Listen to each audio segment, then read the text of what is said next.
magkuhan ka ng panlalaking salita. Kasi, Yo, parang bakla. Sabi ko ilalaki ang busis at talagang binabae din lang. Ha? meron tol. Meron na ito katabi ko. Tabi niya tol. Patayin mo na. Pero siya nagpatay. Mamaya. Punta naman yan mamaya. Ano, Patayin mo na. maghahanap daw siya ng kabit. Bigyan pa kita ng lalaki, gusto mo. Ano?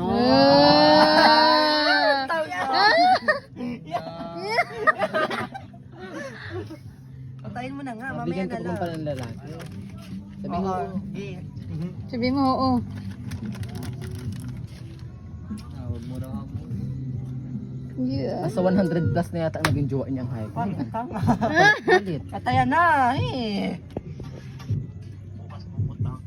Bahala ka. Wow! Pupuntahan daw. Naputukan. Kilig yan. Naputukan sana ko isin. Mo alam po niya. Yeah. Hindi ko malak na ang tawa ko. Galaw kang muay. Parang kumain ng pansit. Patayan na. May na lang sila. Lungad sana.